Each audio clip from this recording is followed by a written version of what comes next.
Dear student, आज हम बात करते हैं अब नेक्स्ट हेडिंग की तरफ। तो कल अपन ने देखा था त्वचा के बारे में, स्किन के बारे में। तो स्किन के व्युत्पन्न या संरचनाएं क्या हैं उनके बारे में अगर अपन बात करें तो त्वचा के व्युत्पन्न और संरचनाएं। व्युत्पन्न का मतलब होता है कि त्वचा से उत्पन्न होने वाली कुछ संरचनाएं, मतलब उसकी कुछ डेरिवेटिव्स हों। जैसे अगर अपन बात करें त्वचा पर आपको और कौन कौन सी संरचनाएं दिखाई देती हैं, जैसे अगर अपन बात करें त्वचा के ऊपर रोम उपस्थित होते हैं। तो मुख्यतः आपने सिलेबस में जो त्वचा की परिवर्तित संरचनाएं हैं वो दो भागों में विभाजित हैं, दो संरचनाएं उपस्थित हैं। आप यहाँ नोट करके देख सकते हैं, दो संरचनाएं हैं। सबसे पहले अपन पढ़ेंगे रोम। अगर हेयर्स की बात करें, आपको फील होगा कि आपके जो त्वचा है, त्वचा संरचना है, उस पर लगभग हर हिस्से पर रोम संरचनाएं या हेयर्स प्रेजेंट है, हेयर उपस्थित है। अगर हेयर की बात करें तो ये एक बहुत सूक्ष्म संरचनाएं हैं। बहुत से बुक्स में इन्हें सीलिया भी लिखा जाता है, मतलब आप कह सकते हो कि कोशिकीय संरचनाओं के रूप हैं ये। लेकिन वास्तव में ये वैज्ञानिक दृष्टि से देखा जाए तो ये कोई सीलिया नहीं है, क्योंकि कोशिका ही दिखाई नहीं देती तो सीलिया कहाँ से दिखाई देगा। तो नेक्स्ट अपने स्टेप में बात करते हैं कि जो रोम है वो रोम किस तरीके से परिवर्तित होंगे, उनको अपन नेक्स्ट स्टेप पर लेकर जाते हैं कि मानव की जो त्वचा है, मानव की जो त्वचा है, त्वचा की अधिचर्म व चर्म परतों में उपस्थित क्रमशः निर्जीव व सजीव संरचना है। देखो, इसे निर्जीव और सजीव क्यों बोला गया है? तो अगर अपन बात करें रोम की, अगर रोम संरचना की अगर अपन बात करें तो रोम संरचना जो है वो उपस्थित होती है किसमें? स्किन में। अगर स्किन की संरचना में बात करें तो जो ऊपरी त्वचा है वो है अधिचर्म और जो निचली त्वचा है वो है चर्म। तो जो निचली त्वचा है चर्म वो है जीवित, तो देखो उसे लिखा गया है सजीव, मतलब उसमें जीवन है, क्योंकि उसमें रुधिर वाहिनियों का अपन ने संचरण देखा था, प्रभाव देखा था। और अधिचर्म की बात करें तो वो है निर्जीव। तो यहाँ पर अधिचर्म की बात करें तो अपन अधिचर्म जो है वो निर्जीव संरचना है, वहाँ पर भी रोम संरचनाएं उपस्थित होती हैं, लेकिन रोम अपना पोषण हमेशा चर्म से प्राप्त करता है। मानव त्वचा में रोम संरचना संपूर्ण भाग पर उपस्थित होती है, संपूर्ण भाग पे उपस्थित है, लेकिन इसके कुछ अपवाद हैं, क्योंकि कुछ ऐसे पार्ट्स भी प्रेजेंट हैं बॉडी पर जहाँ पर रोम्स प्रेजेंट नहीं होते। ये हाईली सेंसिटिव पार्ट्स हैं। हाईली सेंसिटिव पार्ट्स का मतलब ये बहुत संवेदनशील भाग हैं। संवेदनशील की बात करें तो अपन जैसे कॉर्निया, आँख की जो पलकें हैं उनके पास यहाँ नीचे की तरफ कॉर्निया एक रियल में आँखों का ही एक थोड़ा सा भाग, पर्दा है एक तरीके से। आँखों पर 3 परतें उपस्थित होती हैं। जो आइज़ हैं, ह्यूमन आइज़, उस पर 3 लेयर्स प्रेजेंट होती है। उसी 3 लेयर्स के अंदर एक कॉर्निया लेयर जस्ट आगे की तरफ एक्स्ट्रा लेयर है, अतिरिक्त लेयर है। उन तीनों के अलावा एक अतिरिक्त लेयर प्रेजेंट होती है। एंड अगर अपन बात करें मेल एक्सटर्नल जो जेनेटिलिया पार्ट है, जैसे अगर अपन बात करें मेल के रिप्रोडक्टिव पार्ट्स की अगर अपन बात करें तो जैसे पेनिस, तो वहाँ पर भी हेयर्स एब्सेंट होते हैं। जैसे अगर अपन बात करें ब्रेस्ट ग्लैंड्स की, तो ब्रेस्ट ग्लैंड्स के ऊपर जैसे अगर अपन बात करें डॉट पॉइंट्स निपल्स की, तो वहाँ पर भी ये अनुपस्थित होते हैं। तो यहाँ पर ये अपवाद स्वरूप लिखे गए हैं। जैसे अपन आप प्लेन्स की भी बात कर सकते हैं, अपनी हथेलियों की भी, क्योंकि ये अपन नेक्स्ट इससे पहले वाले लेक्चर में पढ़ा था अपन ने कि हथेलियाँ जो होती हैं, प्लेन्स होती हैं, जो तालू होते हैं, वो शरीर की ऐसे भाग हैं जो बार बार पृथ्वी की सतह से टकराते हैं। इसलिए यहाँ पर जो आप कह सकते हो हेयर्स एब्सेंट है, अनुपस्थित है। नेक्स्ट इसी संरचना में अगर अपन बात करें तो रोम संरचना में परत वाले भाग पर विभिन्न संरचनाएं उपस्थित होती हैं।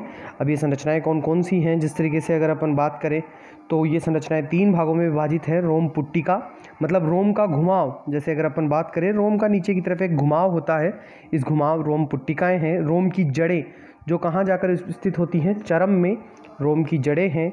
अरेखित पेशियाँ हैं। अरेखित पेशियों का मतलब आप कह सकते हो अनियंत्रित हैं, वो अपने शरीर के कंट्रोल में नहीं है। इसीलिए आपने देखा होगा तेज सर्द में, अगर बहुत अधिक सर्दी हो तब ये जो रोम है, जो हेयर संरचनाएं हैं, वो क्या हो जाती हैं? इरेक्ट हो जाती हैं या उग्र हो जाती हैं। या आप कह सकते हो उग्र होने का मतलब है कि स्थिर, जैसे इस तरीके से आप कह सकते हो शिथिल होने के बाद साथ साथ ये संवेदनशील रहती हैं। आप कह सकते हो कि अपने रोम खड़े हो गए हैं एक तरीके से सही लैंग्वेज में।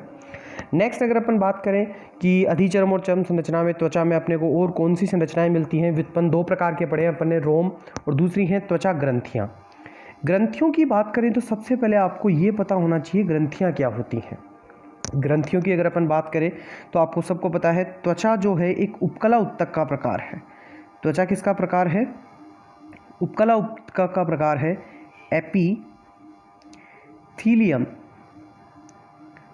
एपिथीलियम या अपन कह सकते हैं उपकला। उपकला है, उपकला, कला मतलब परत और उप मतलब सबसे ऊपर। तो त्वचा सबसे ऊपरी भाग है, शरीर का सबसे ऊपरी भाग त्वचा है। तो आपको मैं बता दूं कि यह त्वचा भी एक उपकला उत्तक ही है, उपकला उत्तक ही है। इसका एक रूपांतरण ग्रंथियां कैसे बनाती हैं अगर अपन बात करें तो उपकला उत्तक सीधा भाग बनाता है, सीधी वृद्धि करता है। लेकिन यदि रूपांतरण के दौरान मॉडिफिकेशन मतलब अगर कोई परिवर्तन होगा प्रकृति के द्वारा तो ये उपकला उत्तक की कुछ कोशिकाएं यहाँ पर एकत्रित हो जाएंगी और फिर अपना वर्गीकरण करेंगे, सीधा वर्गीकरण तब करेंगे। तो यहाँ पर इकट्ठा होने पर जो संरचना का निर्माण होगा ये बहुत सारी कोशिकाएं बनेंगी। इन सब कोशिकाओं को क्या बोला जाएगा? ग्रंथि बोला जाएगा एक तरीके से। जिस तरीके से ये सब ग्रंथियों का भाग है। नेक्स्ट स्टेप में अगर अपन बात करें ग्रंथियों के साथ तो इस ग्रंथियों का जो कार्य है वो कार्य है श्रावण करना। ये किसी भी रासायनिक पदार्थ को क्या करती हैं? स्रावित करती हैं। तो देखो त्वचा के रूपांतरण से कोशिकाओं का एक समूह तैयार होता है। अपन ने ये समूह तैयार कर लिया और जो रासायनिक पदार्थ स्रावित करता है, ये रासायनिक पदार्थ कोई भी हो सकता है। एक तरीके से जल भी एक रासायनिक पदार्थ है। अगर आप जल का फॉर्मूला जानो तो H2O तो वाटर भी एक रासायनिक पदार्थ है। अगर अपन जैसे अपन बात करें जिस तरीके से तो त्वचा के रूपांतरणों से बनी हुई है ये। त्वचा के रूपांतरण तो इसलिए त्वचा कोशिकाएं हैं सीधी ये। नेक्स्ट अगर अपन बात करें कि त्वचा के रूपांतरण से ये किस तरीके से बनती हैं तो यहाँ पर देखें कि सभी त्वचा ग्रंथियाँ चरम परत के अंतर्वलन से निर्मित होती है। तो क्योंकि अधिचर्म तो क्या है? निर्जीव, वहाँ तो कोई श्रावण हो भी नहीं सकता। और यहाँ पर देखो एक पॉइंट और लिखा गया है कि ये ग्रंथि सभी बहिश्रावी होती हैं। एक्सोक्राइन और एंडोक्राइन दो शब्द आपने सुने होंगे, एक्सोक्राइन और एक शब्द सुना होगा एंडोक्राइन, या फिर आप कह सकते हो बहिश्रावी और अंतःस्रावी। बहिश्रावी शब्द का मतलब होता है जिनके पास, जिन ग्रंथियों के पास अपनी खुद की स्वयं की नलिकाएं होती हैं। नलिकाओं का मतलब एक जहां ग्रंथियां उपस्थित है वहां से नलिका प्रारंभ होगी और अपनी मंजिल तक वो नलिका जाएगी। मतलब जो रासायनिक पदार्थ स्रावित होगा वो रासायनिक पदार्थ बीच में किसी भी अपद्रव्य के साथ नहीं मिलेगा, किसी भी द्रव्य के साथ उसका सम्मेलन नहीं होगा। इस प्रकार की ग्रंथियां बहिश्रावी होती है, मतलब बाहर की बाहर ही। जैसे रक्त, शरीर का ऐसा कोई भाग नहीं है जहाँ पर रक्त उपस्थित नहीं हो। कुछ अपवाद स्वरूप हैं, जैसे कोर्निया भी एक अपवाद है जहाँ रक्त अनुपस्थित होता है। इसीलिए कोर्निया का सबसे अच्छा ट्रांसप्लांटेशन माना जाता है शरीर में, क्योंकि रक्त है नहीं तो एंटीबॉडी बनेंगी नहीं प्लाज्मा में। इसलिए शरीर का कोई जो किसी भी अन्य व्यक्ति से अगर अपन लेते हैं तो उसका ब्लड ग्रुप चाहे कोई भी हो, उसका कोर्निया ट्रांसप्लांट किया जा सकता है, क्योंकि कोर्निया क्या कर लेगा? एडजस्ट कर लेगा, क्योंकि ब्लड तो है नहीं तो इसलिए वहाँ पर वो एडजस्ट कर लेगा जिस तरीके से। तो एक्सोक्राइन और एंडोक्राइन में यही शाब्दिक अर्थ हैं। ये ग्रंथियों के प्रकार हैं नलिकाओं के आधार पर। तो एक्सोक्राइन और एंडोक्राइन, तो यहाँ पर अपन कह सकते हैं बहिश्रावी लिखी हुई है। एक्सोक्राइन मतलब नलिकाएं उपस्थित होंगी।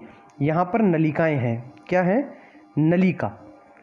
तो ऐसे त्वचा ग्रंथियाँ सब एक्सोक्राइन हैं, तो सब में नलिका है। एंडोक्राइन वाली ग्रंथियाँ रासायनिक समन्वय में आएंगी। जैसे अगर अपन नाम 10th क्लास से अगर रिमूव करें, थोड़ा सा याद करें, रिमाइंड करें, थोड़ा सा रिवाइंड करेंगे तो जैसे रिवाइंड करते हुए अपन याद करें तो पीयूष ग्रंथि है, अपनी थाइमस ग्रंथि है, थायराइड ग्रंथि है, पैराथायराइड ग्रंथि है। ये सब एंडोक्राइन है क्योंकि ये अपने श्रावण को रक्त में स्रावित करती हैं। नेक्स्ट अगर अपन बात करें अब कौन कौन सी ग्रंथियाँ हैं जो त्वचा ग्रंथियां हैं, सबसे पहली है स्वेद ग्रंथियां। इन्हें स्वेट ग्लैंड्स भी कहते हैं। पसीने की ग्रंथियां भी हैं। ये रोम भाग के साथ उपस्थित कोशिकाओं का समूह है जो महीन नलिकाओं के द्वारा अधिचर्म की सतह पर खुलती हैं।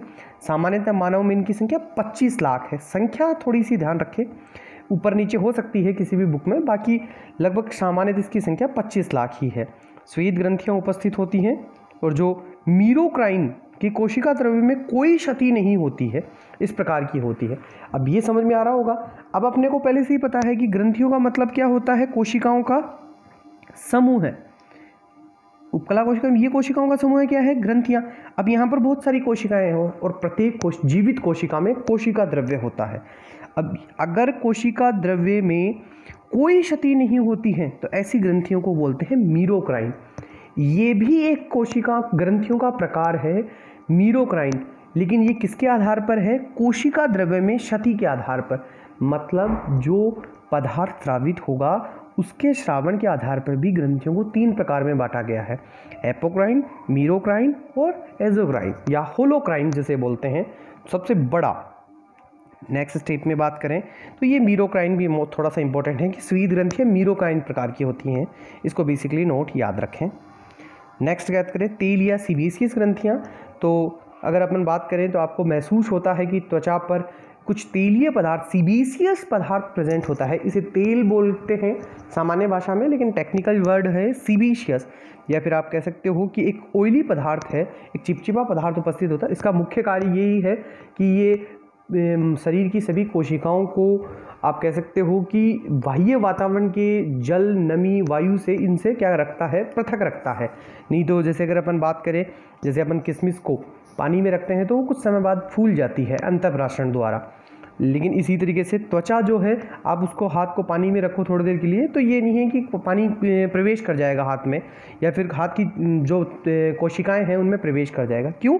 क्योंकि ऊपर एक तेल का आवरण है और आप पता है तेल जो है उसको पानी क्रॉस नहीं कर सकता। तो अगर अपन बात करें तेल या सीबेसियस ग्रंथियों की, तो मानव में तेल जैसा गाढ़ा पदार्थ स्रावित करने के लिए तेल ग्रंथियाँ उपस्थित होती हैं, जिनका मुख्य कार्य त्वचा को जल विरोधी बनाना होता है। यहाँ पर ध्यान रखें, जल विरोधी शब्द है, मतलब जल के विपरीत बनाना, कि जल से वो इतना महत्व ना रखे, प्रेम स्नेह ना रखे, जल विरोधी होगी। ये ग्रंथियाँ होलोक्राइन प्रकार की होती है, मतलब संपूर्ण कोशिका द्रव्य की क्षति हो जाती है। मतलब कोशिका द्रव्य का जो कोशिका है उसका कोशिका द्रव्य बाहर चला जाएगा, फिर से पुनः कोशिका द्रव्य का निर्माण करना होगा, उसका सारा स्रावण कोशिका द्रव्य के रूप में बाहर चला जाता है। ऐसी ग्रंथियाँ होलोक्राइन होती हैं, इस तरीके से हैं ये। नेक्स्ट स्टेप में अगर अपन देखें तो स्तन ग्रंथियाँ हैं। स्तन ग्रंथियाँ जैसे हैं तो ये ग्रंथियाँ नवजात शिशु को पोषण प्रदान करने के लिए, फीमेल्स में ये थोड़ी एक्टिव होती हैं, हॉर्मोनल्स एक्टिविटीज़ हैं ये, तो पोषण प्रदान करने के लिए होती हैं, क्योंकि फीडिंग कराती है मदर्स जो होती है अपने नियोनेटल को, एक नवजात शिशु को, एक जो नवजात शिशु मतलब जो जिसका जन्म अभी हुआ ही है। तो ये स्तन ग्रंथियाँ हैं जो एक एपोक्राइन प्रकार की होती हैं। इसमें आंशिक कोशिका द्रव्य की क्षति होती है। देखो आप, कोशिका द्रव्य के तीनों अलग अलग रूप में, एक में संपूर्ण क्षति, एक में आंशिक क्षति और एक में क्षति नहीं हुई है, स्वेद ग्रंथियाँ जिसमें क्षति हुई ही नहीं। तो इस प्रकार की ये ग्रंथियाँ हैं। नेक्स्ट स्टेप में बात करें तो सीरोमिनस ग्रंथियाँ हैं। सीरोमिनस ग्रंथियाँ जो होती हैं ये स्वेद ग्रंथियों का ही रूपांतरण होती हैं, लेकिन ये कर्णनाल में उपस्थित होती है। जो एयर ट्यूब्स होती है, अपन बात करें कान की जो पट्टिका है उसके अंदर, जो आप नलिका है उसके अंदर प्रेजेंट होती है, जिसका मुख्य कार्य कर्ण मोम, आप कह सकते हो वैक्स, जो ईयर वैक्स है उसका निर्माण करना होता है। ईयर वैक्स आपको मैं बता दूं कि कान की बाह्य आघात से रक्षा करने के लिए होता है। मोम जो ईयर वैक्स होता है वो कान में प्रेजेंट होता है, जैसे आप कह सकते हो कि जो कान का एक तरीके से अपशिष्ट पदार्थ भी है अपने शाब्दिक शब्द, लेकिन वो अपशिष्ट पदार्थ नहीं है, वो कर्ण की रक्षा के लिए ही, बाह्य आघात की रक्षा के लिए ही सीरोमिनस ग्रंथियों द्वारा स्रावित पदार्थ है। ये स्वेद ग्रंथियों के रूपांतरण है। कुछ स्वेद ग्रंथियाँ कर्ण में उपस्थित होने के साथ साथ वो इस तरीके से रूपांतरित हो गई हैं। कर्ण या मूलाधार ग्रंथियाँ, ये त्वचा ग्रंथियाँ नर्व मादा जन्नांग भाग के पास उपस्थित होती हैं। नर्व मादा जन्नांग भाग के पास उपस्थित होती हैं, जो गंध जैसा रासायनिक पदार्थ करती हैं। ये जब क्वाइटस प्रोसेस होती है मेल एंड फीमेल के साथ, जब एग्जिट जो एक फिजिकल पोजीशन में आते हैं, तो नर्व मादा जन्नांगों के पास उपस्थित होती हैं ये ग्रंथियाँ, जो एक गंध, स्मेल, अट्रैक्शन जैसा पदार्थ, रासायनिक पदार्थ स्रावित करती हैं। इन्हें गंध या मूलाधार पैरोटिड्स ग्लैंड्स कहते हैं अपन। जैसे नेक्स्ट अपन बात करें त्वचा के कार्य, कुछ ग्रंथियाँ और भी हैं, कुछ अतिरिक्त ग्रंथियाँ भी इसी में पढ़ेंगे अपन, लेकिन त्वचा के कार्य भी अगर अपन देखें सबसे इम्पोर्टेंट, तो त्वचा के बहुत मुख्य कार्य हैं, जैसे शरीर को सुरक्षा प्रदान करना, तापमान को नियंत्रित करना। जैसे मानव एक समतापी जीव है, ये शब्द आप याद रखें। समतापी जीव का मतलब होता है, मतलब मानव का तापमान फिक्स रहेगा हमेशा। 36.9 डिग्री सेल्सियस मानते हैं, जिसको अप्रॉक्स 37 डिग्री सेल्सियस बताया गया है। तो 37 डिग्री सेल्सियस मानव का तापमान रहेगा, चाहे सर्दी हो चाहे गर्मी। बाह्य वातावरण में चाहे तापमान 2 डिग्री सेल्सियस आ जाए या 45 डिग्री सेल्सियस आ जाए, लेकिन मानव का तापमान तो 37 डिग्री सेल्सियस रहेगा, तो रहेगा ही। ये एक समतापी जीव की संरचना है, आप कह सकते हो उसका आधार है। बाह्य वातावरण के तापमान से परिवर्तन नहीं होता है। ये नेक्स्ट त्वचा के कार्य और देखें तो परिवर्तन नहीं होता है, गति में सहायक है, कुछ हद तक गति भी करती है, कंकाल निर्माण में सहायता प्रदान करती है, पुनरुद्भवन की क्षमता भी होती है। हाँ, कुछ भागों में पुनरुद्भवन की अत्यधिक क्षमता होती है, जहाँ पर फिर से एक नई त्वचा का निर्माण होने लग जाता है धीरे धीरे। नेक्स्ट स्टेप पर अगर अपन बात करें पुनर्भवन और कंकाल निर्माण के साथ साथ भी, यहाँ पर एक इम्पोर्टेंट क्वेश्चन बनता है कि इन सभी कार्यों के अनुरूप त्वचा को मानव शरीर का हरफनमौला अंग कहा जाता है। हरफनमौला का मतलब होता है एक से अधिक कार्य करने वाला। अब त्वचा एक अंग है, इसे हरफनमौला अंग क्यों कहा गया? क्योंकि ये बहुत ही अधिक कार्य करती है, अपनी क्षमता से अधिक कार्य करती है, या फिर एक से अधिक सक्रिय कार्य करती है। जैसे अगर अपन बात करें सक्रिय कार्य की, इसका एक एग्जांपल देता हूं मैं तुम्हें क्रिकेट से रिलेटेड। अगर अपन बात करें इंडियन टीम की अगर अपन बात करें तो इंडियन टीम का एक प्लेयर है, अगर अपन बात करें रविंद्र जडेजा अगर अपन बात करें तो रविंद्र जडेजा को भी क्रिकेट में क्या बोला जाता है? हरफनमौला खिलाड़ी बोला जाता है। वो क्यों बोला जाता है? क्योंकि अगर आपने देखा होगा रविंद्र जडेजा बॉलिंग कर सकते हैं, आप कह सकते हो बॉलिंग कर सकते हैं, बॉलिंग के अलावा वो बैटिंग कर सकते हैं, बैटिंग के अलावा बहुत अच्छी फील्डिंग कर सकते हैं, यहाँ तक कि वो अतिरिक्त जितने भी क्षेत्र रक्षण के कार्य के साथ साथ बहुत सारे कार्य हैं वो कर सकते हैं। इसलिए उसे इंडिया टीम का क्या कहा जाता है? हरफनमौला कहा जाता है। ये इस तरीके से आप इसको याद रख सकते हैं। ये कुछ ग्रंथियों के रूपांतरण फिर से भी है यहाँ पर। लैक्रिमाइल ग्रंथियाँ, ये अश्रु ग्रंथियाँ होती हैं जो आँख में उपस्थित होती हैं। लैक्रिमाइल शब्द उस अस्थि से लिया गया है जहाँ पर आईबॉल प्रेजेंट है, अपनी आँखें उपस्थित हैं। वो एक अस्थि के बने हुए आप बॉक्स में प्रेजेंट है, एक ढांचे में प्रेजेंट है, वो लैक्रिमाइल बोन्स हैं वहाँ पर। तो वहाँ अश्रु ग्रंथियाँ हैं। त्वचा का अध्ययन है डेमेटोलॉजीज, लॉजी शब्द से ही आप समझ सकते हो, डेमेटो आप वर्ड यूज़ कर सकते हैं। रोम पुटक, तो रोम के आधार भाग चरम में धसा होता है, ये थैलीनुमा संरचना है, मतलब एक जटिल संरचना है गोल, उसे ही रोम पुटक कहते हैं। ये भी आप ध्यान रखें जिस तरीके से।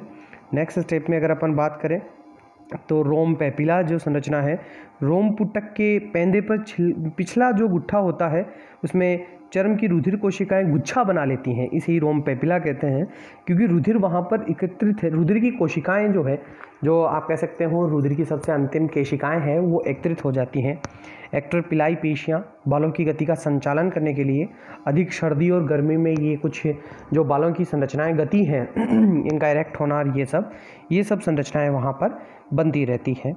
और नेक्स्ट बात करें रेटेपेगस, यहाँ से क्वेश्चन कई बार ज़रूर आया है। रेटेपेगस से अगर अपन बात करें रेटेपेगस संरचना जो है वो मेलपीगी स्तर की कोशिकाएं हैं।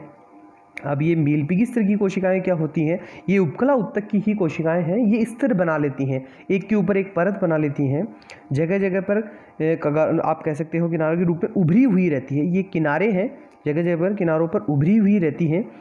इन उभारों का को ही रेटेपेगस कहते हैं। जैसे आप कह सकते हो कि संरचनाएं जब बनेंगी तो ये किनारों पर क्या होती हैं? अतिरिक्त उभार ले लेती हैं। इस अतिरिक्त उभार को ही क्या कहते हैं?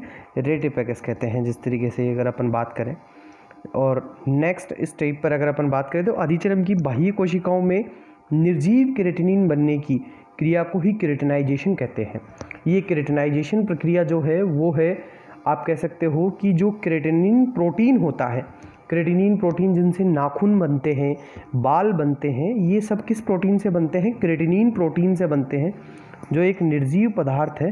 केराटिनिन प्रोटीन जो निर्जीव पदार्थ है, केराटिनिन प्रोटीन उससे बनते हैं। नेक्स्ट स्टेप में अपन देखेंगे